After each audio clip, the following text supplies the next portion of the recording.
네, 반갑습니다. HRS 정 셰프 복셰프입니다. 안녕하세요. 반갑습니다. 오늘 체인지 인사평가 시리즈 다시 한번 만나 뵙게 됐습니다. 반응이 생각보다 뜨거운 것 같지 않나요? 예, 좀 조회수가 나오는 영상이 좀 있더라고요. 좋습니다. 오늘 준비하신 내용은 어떤 겁니까? 오늘은 굉장히 중요한 주제인데 네. 성과 책임이라는 네. 그 이야기를 한번 해보려고 합니다. 성과 책임이라는 부분이 HR에서 굉장히 중요한 개념인데 일상에서 또는 인사관리 현장에서는 성과 책임에 대한 이해가 지금 안 돼 있어요. 그래서 오늘은 이걸 꼭 좀 알려드려야겠다 이런 마음으로 영상을 좀 찍게 됐고요. 네. 뭐 이야기를 한번 시작을 해보겠습니다. 좋습니다. 자, 이제 청소기가 있네요. 그래서 대형 진공 청소기가 나와요. 예. 그러면 이제 업무 수행자가 있잖아요. 네. 업무 수행자에게 이제 대화를 나눠보는 거죠. 대화를 나눠볼 때 이제 무슨 일을 하세요라고 물어보게 되면 네. 굉장히 좀 심플해요. 청소를 한다죠. 청소한다. 그렇죠. 근데 그 청소를 이제 왜 하세요 이렇게 묻게 되면 네. 좀 대답이 쉽지 않죠. 되게 당황할 것 같아요. 네, 왜 하긴 왜 돈 벌려고 하죠. 먹고 살려고 하지. 이제 대답할 수도 있고 그래서 그 고민을 잠깐 한 후에 청소를 제대로 하시는 분들이라면 네. 이렇게 대답하는 거죠. 깨끗하게 하려고 하는 거지 뭐 왜요? 당연한 걸 왜 묻냐. 오히려 이런 반응을 보이는 거죠. 그래서 모든 일들은 사실은 이런 식의 구조를 가져요. 그러니까 청소를 한다와 깨끗하게 한다. 그래서 청소를 한다가 이제 업무라고 우리가 얘기하는 거고 깨끗하게 한다가 성과 책임이다. 이런 구조를 갖는 거죠. 그러면은 일을 수행하시는 분이 어떤 분은 업무 관점이 탑재돼서 청소를 한다 이렇게 할 수도 있고 그렇죠. 어떤 분은 성과 책임인 깨끗하게 한다를 탑재하고 나는 깨끗하게 한다라고 일할 수도 있겠네요. 맞아요. 그래서 업무 관점으로 일을 하게 되면 조금 아쉬운 점이 많이 생길 것 같아. 예. 나 그냥 청소 다 했다. 뭐 이런 관점이 존재할 수 있는 건데 네. 성과 책임 관점은 업무가 성과를 창출할 책임이 무엇인지를 이해한 거니까 네. 좀 더 좋은 결과를 낼 수 있다는 거예요. 그래서 이 성과 책임은 인사, HR의 가장 핵심적인 개념이에요. 근데 좀 부끄러운 얘기지만 네. 저도 이거를 HR 20년 차에 정확히 깨달았어요. 꽤 늦게 알았어요. 너무 늦게 알았고 심각한 거 아니에요? 예, 그래서 이거를 깨닫자마자 기쁨이 굉장히 컸는데 전달하기는 좀 쉽지 않더라고요. 예, 그래서 많은 또 HR 담당자라든지 이런 분들은 너무 좀 원론적인 얘기 아니냐. 뭐 저거 핸들 되냐 뭐 이렇게 얘기하시는 분들도 있는데 네. 오늘 실무적으로 과연 이걸 어떻게 우리 조직 내에서 구현해 나갈 거냐 뭐 이런 얘기를 좀 해보고 싶은 거예요. 네. 그래서 성과 책임 영어로는 이제 accountability라고 영어로 하니까 좀 더 어렵네요. 예, 책임 뭐 이렇게 네. 얘기하는데 정확히는 퍼포먼스 어카운터빌리티 개념이 맞겠죠. 성과 책임. 그래서 좀 심플한 정의죠. 해당 업무가 성과를 창출할 책임이 뭐냐. 이게 바로 성과 책임이에요. 모든 일들은 성과 책임을 갖는 거죠. 그래서 여기서 하나 강조드리고 싶은 것은 우리가 성과 책임에서 성과를 딱 떠올리게 되면 대부분 매출, 이익 막 이런 게 떠오르잖아요. 습관적으로 먼저 탁 떠오르죠. 예, 성과라는 것은 매출, 이익에만 이렇게 제한되진 않죠. 오히려 그거 훨씬 더 큰 개념이고 조직의 존재 목적에 부합하는 결과물. 모든 직무 수행자들은 성과를 내는 거죠. 네. 뭐 영업부서만 성과를 내는 게 아니라 조직의 존재 목적에 부합하는 결과물. 그것을 창출할 책임이 각각의 직무마다 다 있다. 뭐 이런 개념. 그럼 모든 일에는 성과 책임이 있다. 이렇게 되겠네요. 그렇죠. 당연하죠. 그래서 한번 정리해보면 만약에 강의실이 있다라면 강의실을 청소한다는 업무가 있는데 네. 그 세부 업무로서 강의실을 진공청소기로 청소한다. 네. 책상 및 거울을 청소한다. 네. 바닥을 마대 걸레로다. 네. 이런 세부 업무들 있잖아요. 저 업무를 열심히 한다. 네. 이렇게 생각하는 건데 네. 궁극적으로는 성과 책임은 강의실의 청결도, 성과 영역, 그것을 유지한다, 방향성. 뭐 이런 식으로 표현할 수 있다. 근데 좀 어려우니까 그냥 깨끗하게 한다 해도 저는 괜찮을 것 같아요. 저 표현에 너무 부담감을 가질 필요는 없을 것 같고요. 근데 이제 HR 하시는 분들은 저렇게 좀 정제된 성과 영역과 방향성으로 성과 책임을 규명하는 그런 좀 훈련이 필요할 수 있겠죠. 그래서 성과 책임과 업무가 혼돈된다. 그러면 어떻게 해야 되느냐. 그랬을 때는 오히려 이런 문장을 한번 만들어 보는 거죠. 나는 무엇 위해 일한다. 이런 문장을 만들었을 때, 자, 나는 청소를 위해 일한다. 좀 이상하잖아요. 뭐 말이 안 되는 건 아닌데. 좀 어색하죠. 네. 근데 나는 강의실을 깨끗하게 하기 위해 일한다. 왜 말이 되냐면 이 성과 책임이 궁극적으로 목적이에요. 목적이기 때문에 저 문장이 성립할 가능성이 높아요. 그래서 헷갈리면 한번 이런 방식을 써보라고 이제 팁을 한번 드려보는 거고요. 사실은 저나 정 셰프님이나 요즘 가장 많이 하는 게 이 많은 기업에 또는 많은 인사 담당에게 이 성과 책임을 전하는 거잖아. 이 개념을 전달하고 있잖아. 쉽지 않지만 왜 중요한지를 이제 계속 오늘 좀 얘기를 좀 해보고 싶고요. 그렇다면 아까 돈가스 얘기를 한번 좀 들어보고 돈가스 뭐 일반적으로 많이 드시는 요리인데 네, 그 얘기 좀 부탁드려볼게요. 그죠. 뭐 저희 동네 청국장집 있거든요. 이제 아내랑 아이랑 자주 갑니다. 그래서 이제 청국장도 먹고 돈가스도 또 맛있게 먹을 수 있어가지고 가요. 돈가스를 이제 시켰는데 치즈 돈가스를 시켰어요. 정상적으로 잘 익혀진 돈가스가 겉으로 볼 때 나와서 아이가 좀 잘라달라 그래가지고 뚝뚝뚝 잘랐습니다. 잘랐는데 치즈도 익었어요. 겉에도 익었고. 근데 고기가 핏물이 벌건 핏물이 있는 고기가 이제 나오는 거죠. 그러니까 이게 뭐 소고기도 아니고 돼지고기니까 먹을 수가 없잖아요. 그래서 종업원 분을 불러가지고 이거 저 핏물이 보이고 안 익었습니다 이렇게 얘기를 이제 했죠. 당연히 저는 뭐 죄송합니다라든지 뭐 다시 해드리겠습니다 이런 반응을 기대를 했는데 그분이 생각에 잠기시는 거예요. 아, 약간 네, 가만히 골똘히. 서 있는 느낌? 네, 그 돈가스를 가만히 보면서 뱉은 말이 있어요. 뭐라고 했냐면 이거 7분 30초 튀겼는데요? 다 튀겼다는 거예요. 제대로. 그러니까 시간대로. 그러니까 그런 반응을 이제 하시니까 먹어야 되는 저로서는 좀 당황하는 거죠.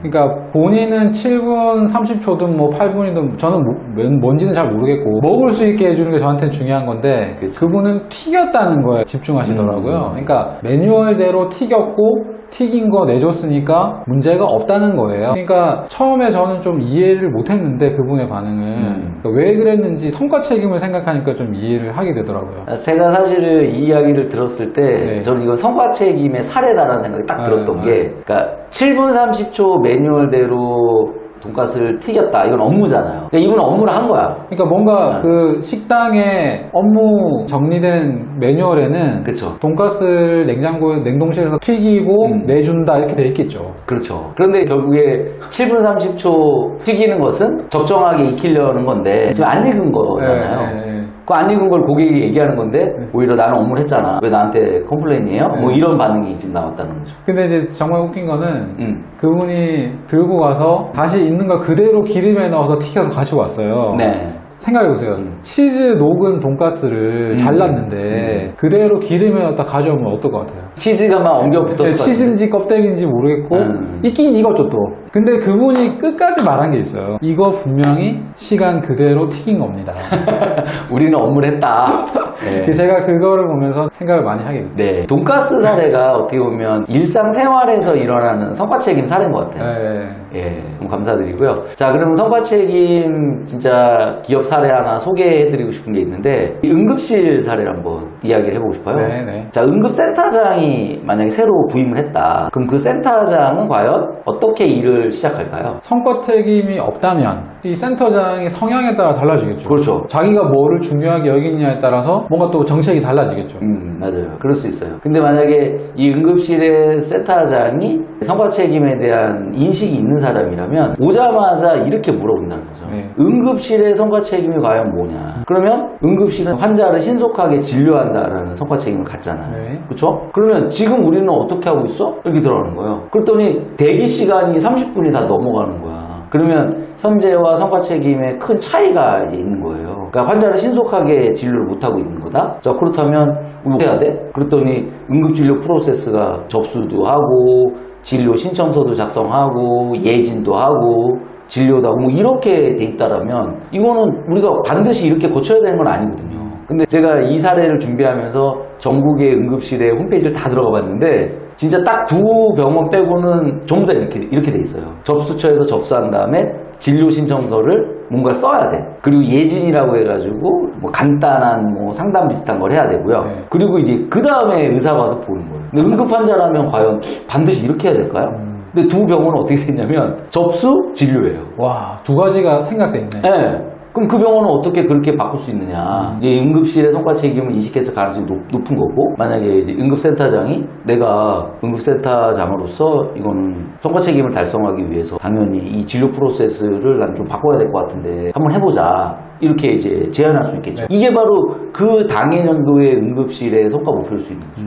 물론 이제 바꾸다 보면 어떻게 되냐면 엄청난 저항이 있겠죠. 뭐 이거 안 됩니다. 저거 안 됩니다. 왜 바꿉니까? 원래 우리 이렇게 했습니다. 뭐 그런 것들이 당연히 당연히 있겠지만 그것을 돌파할 수 있는 그 힘은 성과 책임을 이제 인식한 조직들은 당연히 이제 가능한 것이고, 만약에 성과 책임이 인식되지 않은 조직은 사실은 시작도 못할 거예요. 뭐 그런 거예요. 그래서 이 성과 책임이라는 것이 성과 목표까지 이렇게 연결되는 것도 우리가 실제로 한번 볼 수 있어요. 네. 자, 그러면 업무와 결과와 성과 책임 얘기를 좀 해보고 싶어요. 업무와 결과와 성과 책임이 어떻게 다르냐? 그러면 예를 들어서 로비가 있다. 그럼 로비의 청소라는 업무가 있잖아요. 네. 그럼 대부분 그 업무의 결과를 묻는단 말이에요. 업무의 결과는 뭐냐. 예를 들어 오전에 로비 한번 청소하고 오후에 로비 한번 청소하는 거야. 뭐 이렇게 얘기하는 거예요. 청소를 한다. 그렇죠. 이 매뉴얼에 다 돼 있죠. 아까 그 돈가스를 뭐 7분간 튀긴다처럼 그렇게 돼 있어요. 네. 그런데 만약에 점심시간에 소나기가 내려가지고 점심 먹으러 갔던 입주민들이 왔다 갔다 하면서 막 또 떨어지고 낙엽도 신발에 붙고 이렇게 지저분해질 거잖아요. 그랬을 때 이 업무 수행자는 성과 책임이 인식돼 있지 않으면 내일을 다 했기 때문에 별 생각이 없어요. 그다 오전에 한 번 했고 오후에 한 번 했는데 그렇죠. 다 했잖아요. 맞아요. 근데 성과 책임은 로비가 깨끗해지는 거잖아. 그 오늘은 예외적으로 뭔가를 해야 된다는 생각을 하는 거죠. 그래서 성과 책임이 인식된 직원들은 점심 먹고 나서 마포로 빨리 한 번을 닦아주는 그러한 모습을 보이는 거죠. 근데 결국에는 우리가 직원 행동을 어떻게 변화시킬지를 계속 고민하지만 이 성과 책임의 인식 없이는 매우 어려운 거예요. 아, 진짜 안 그러면 관리자가 와서 지금 하세요라고 매번 지시해야 되는. 그렇죠. 그래서 누군가는 그러더라고요. 모든 걸 다 매뉴얼로 만들어야 된다. 저는 그런 분도 봤어요. 무슨 식당의 사장님인데 뭐 숟가락 주는 것까지 매뉴얼로 다 만들어가지고 하시는 분. 네. 물론 기본적인 매뉴얼은 필요하겠죠. 그런데 우리 일터의 상황은 계획대로 되질 않아요. 그렇죠. 정말 수만 가지의 환경 변수에 의해서 일터는 이제 이루어지는데 그 수만 가지 환경 변수를 다 대응해서 매뉴얼을 만든다? 가능할까요? 그래서 거기가 몇백 개인데 사장님도 기억을 다 못하더라고요. 그 매뉴얼 만들다가 세월 다 가는 거죠. 네. 예, 그래서 이 성과 책임이라는 것이 그 결과가 어떻게 다른지도 한번 봤고요. 뭐 채용 업무도 한번 보게 되면 채용이라는 업무 담당자가 있잖아요. 그 업무 담당자가 해야 되는 것은 뭘까? 대부분 결과를 먼저 얘기하는 거예요. 사람 뽑는 거요. 그죠. 상반기에 10명 뽑고 하반기에 7명 뽑아라. 그러면 상반기에 10명 뽑고 하반기에 7명 뽑으면 난 내일을 다 했다고 생각하는 거죠. 근데 예를 들어서 그 뽑은 사람이 1년 만에 다 나갔다고 해요. 그럼 뭐예요? 그러더라도요, 이 업무 수행자는 나 상반기에 10명 뽑고 하반기에 7명 뽑았잖아. 이렇게 얘기하는 거예요. 일 잘한 거 아니에요? 근데 이게 바로 어떻게 보면 KPI적인 접근이에요. KPI, 그 계량화 개념으로 가게 되면 결과까지는 어느 정도 관리가 가능해요. 어떻게든 짜내긴 짜낼 테니까. 그런데 이 업무 수행자가 성과 책임을 인식하게 되면 어떻게 되냐? 그러면 이 채용을 왜 하냐? 이렇게 들어가는 거죠. 그래서 우리 회사에 적합한 우수인재를 확보하기 위해서 하는 거잖아. 우리 회사에 우수한 적합한 우수인재가 확보가 안 되고 자꾸 나간다. 그러면 내가 일을 제대로 한 게 아닌 거예요, 지금. 그러면 뭘 해야 될까를 고민하는 거죠. 그랬을 때 면접제도가 맞지 않아? 그럼 면접제도를 바꾸기도 하고 그런 여러 가지 성과 목표들이 나오는 건데, 만약에 저 성과 책임이 규명돼 있지도 않을 뿐더러 인식돼 있지 않으면 다들 내 일을 다 했어요 라고 외치는 조직이 되는 거라고 봐요. 저는 얘기 들으면서 좀 약간 무서운 생각도 드는 게 어떤 조직이 있을 때 정말 다들 업무도 했고 다들 뭔가 결과가 났는데 뭔가 모두 엉망인 상태. 그러니까 이제 예를 들면 청소원들은 청소했다 그러는데 건물이 더럽다거나, 아니면 사람을 다 뽑았다 그러는데 정작 쓸만한 사람은 다 나가버리거나, 이런 상황이 진짜 벌어질 수도 있겠네요. 그럼요. 그래서 요즘 일터를 가보세요. 일터를 가보게 되면 다들 번아웃 돼 있잖아요. 지쳐있고. 왜 번아웃 돼 있어요? 했냐 안 했냐를 따지니까. 그렇죠. 나는 그냥 내 일을 했는데 상사는 뭔가 항상 불만족스럽고, 네. 그 과정 속에서 어마어마한 갈등, 그리고 요즘 직장 내 괴롭힘 이슈가 어디에서 출발하는지 잘 봐야 돼요. 성과 책임의 규명이 안 돼 있는 조직일수록 또는 성과 책임 관점으로 가지 않는 조직일수록 괴롭힘 이슈가 훨씬 많아요. 왜냐하면 성과 책임이 목적이기 때문에. 한쪽에서는 이제 성과 책임인 듯한 느낌으로 얘기를 하고, 한쪽에서는 했다 안 했다로 접근한다는. 그렇죠. 이게 뭐가 안 맞는 거죠, 계속. 이 갭이 크니까. 맞아요. 아까 청소 예를 들어봐도 만약에 어떤 뭐 강의실을 청소하는 업무가 있는데 강의실 청소를 관리하는 리더가 있잖아요. 강의실 청소 다 했냐 이렇게 대부분 묻는 거예요. 업무 다 했냐? 네. 그럼 당연히 업무 다 했다고. 다 시작했으니까. 근데 가보면 좀 제대로 안 돼 있거든. 더럽, 엉망이야. 그러면 이게 청소한 거냐? 그러면 업무 수행자는 청소했다 이렇게 얘기하는 거죠. 업무는 한 거야 다 누구나. 근데 그 업무가 성과를 창출할 책임, 그 성과 책임을 달성했는지를 봐야 되는 건데 리더조차도 업무 관리를 하고 있는 거지. 헷갈리니까. 헷갈리는 거야. 자기도 본질적으로는 성과 책임을 짚어줬어야 되는데 자꾸 했냐 안 했냐에서 얘기가 겉도니까 그렇죠. 이게 좀 충돌하는 거죠. 그래서. 맞아요. 그래서 저는 이제 성과 책임을 계속 고민하면서 어떤 생각을 하냐면 우리 대한민국이 지금 3만 부를 돌파했다라고 해서 샴페인을 터뜨리잖아요. 저는 안 터트렸는데. 근데 저는 과연 그런 생각을 우리가 할 필요가 있을까? 우리는 예를 들어서 2000시간 일하잖아요. 그래서 3만 부를 하잖아요. 그런데 유럽의 국가들 한번 봐보세요. 유럽의 대부분의 국가들은 1500시간밖에 일 안 해요. 1년에. 네. 뭐 독일, 스위스, 오스트리아, 노르웨이, 뭐 핀란드 이런 국가들 한번 봐보세요. 1500시간 일하면서 거의 5만 불 이상의 그런 성과를 내고 있거든요. 그러면 우리보다 생산성이 엄청 높은 거죠. 그러니까 이 성과 책임은 결국에는 생산성의 얘기예요. 그러니까 생산성이 높은 조직이 과연 왜 높으냐를 고민을 해봐야 되는 거죠. 성과 책임이 높은 조직이 생산성이 높은 거예요. 근데 우리는 그냥 열심히 하자. 그냥 예를 들면 아까 청소도 열심히 하자. 예를 들어서 채용 좀 열심히 좀 하자. 이렇게 접근한다면 물론 열심히 안 하는 것보단 낫죠. 그런데 이 높은 생산성을 만들어내기가 굉장히 어렵다. 저는 그 생각이 좀 드는데, 그러니까 짧게 근무하더라도 우리가 했냐 안 했냐가 아니라 성과 책임에 집중해서 그 시간의 질적인 퀄리티를 높인다면 맞아요. 2000시간 하면서 했냐 안 했냐 따지는 것보다 훨씬 더 높은 생산성을 낼 수가 있다. 그렇죠. 그런 관점이라고 볼 수도 있겠네요. 완전 동의하고요. 네. 그래서 이 성과 책임의 이슈를 주 4일제 이슈로 연결해 볼 수도 있어요. 지금 주 4일제가 가능하냐 막 이런 논쟁이 있잖아요. 그러니까 시간을 줄이냐 늘리냐는 그렇죠. 관점으로 접근하잖아요. 근데 주 4일제를 하는 회사를 보게 되면 오히려 생산성이 더 올라갔다고 그러죠. 그런 얘기를 하시죠. 에드윌이라는 회사가 주 4일제를 하고 있고 지금 유럽의 국가들은 굉장히 많은 회사들이 주 4일제를 지금 시행하고 있단 말이에요. 네. 그런데 더 높은 생산성을 낸다라는 거죠. 그러면 우리가 그들 그냥 부러워할 게 아니라 그들이 어떻게 일하는지 봤더니만 그들은 성과 책임에 집중하는 거죠. 그러니까 불필요한 일을 안 해. 그리고 그 성과 책임과 관련된 일 중심으로 내 업무가 재편된다면 주 4일제는 당연히 가능한 거고요. 그리고 우리도 당연히 주 4일제로 갈 수밖에 없다. 그러면 그 성과 책임을 중심으로 재편된다는 것이 결과적으로는 조직 구조도 그렇게 재편될 수 있고 일하는 방식도 재편될 수 있고 그렇죠. 그러니까 모든 것을 이제 성과 책임 중심에 두고 재편할 수 있는 상황이 되는 거죠. 정말 좋은 말씀 해주셨는데 그러니까 성과 책임을 규명한다는 것은 결국에는 직무 분석을 한다는 거예요. 우리는 직무 분석을 한다 그러면 어떻게 해요? 업무를 쭉 나열하잖아요. 업무만 나열을 놓고서 직무 분석 끝났다 이렇게 얘기하죠. 그러니까 업무 분장 수준으로 직무 분석 해놓고 직무 분석 끝났다 이렇게 얘기하죠. 네, 그게 아니라 직무 분석이라는 것은 그 직무의 성과 책임을 규명하는 거예요. 그 직무의 성과 책임이 분명히 되면 이제는 거기에 집중해 들어갈 수 있죠. 네. 그리고 그걸 달성하기 위해서 해야 되는 중요한 일이 그리고 그걸 달성한 사람은 인정해 주는 거예요. 이게 인사관리예요. 거기에 집중하면 결국 생산성도 높아지고 주사일제도 할 수 있고 재택도 할 수 있고 그럼요. 여러 가지 이 확장성이 커지는 거네요. 맞습니다. 그래서 지금 52시간제 이슈가 들어오면서 많은 회사들이 52시간제 어떻게 지켜라고 고민하고 있는데 어떤 회사는 4일째 하고 있는 거예요. 이런 회사를 볼 때 그걸 부러워할 게 아니에요. 그들이 어떻게 그렇게 접근하고 있는지를 바라봐야 되고 나아가서 지금 MZ세대들이 얘기하는 게 뭐라고 생각해요? 목적 있는 일을 하자? 그렇죠. MZ세대들이 얘기하는 것은 이 일의 성과 책임이 뭔지를 명확히 해주세요. 이런 얘기를 하는 거예요. 그냥 무조건 하라고 하지 말고. 그렇죠. 그런데 리더들은 오히려 내 마음에 좀 들리 좀 해봐. 나 마음에 안 들어? 이렇게 접근하다 보니까 MZ세대들 입장에서는 팀장님 마음이 도대체 뭔지 내가 어떻게 압니까? 거기서 갈등이 생기고 퇴사가 일어나잖아요. 그러니까 이제 기존 세대 입장에서는 상사의 개인 성향에 맞추는 것이 직장 생활의 참 미덕이다. 근데 물론 그것도 어느 정도 중요한데 더 본질적인 거는 팀장이 누가 되든 상관없이 성과 책임에 집중하는 것이 중요한데 그것을 좀 잊고 있다라고 볼 수 있습니다. 맞습니다. 그래서 이제 리더가 성과 책임을 규명한다는 것은 일의 목적인 Y를 규명하는 거잖아요. 네네네. Y는 이거야. 그러면 How는 너가 알아서 해 이렇게 하는 거죠. 방법은 나는 너에게 이렇게 지시할 필요가 없어. 그 방법은 너가 더 똑똑하잖아. 그걸 너가 찾아서 스스로 한번 해봐. 그래서 성과 책임의 조직들은 항상 자율성과 연결이 되는 거예요. 그 자율성이 보장되지 않은 조직은 성과 책임이 뿌리 내릴 수도 없어요, 사실.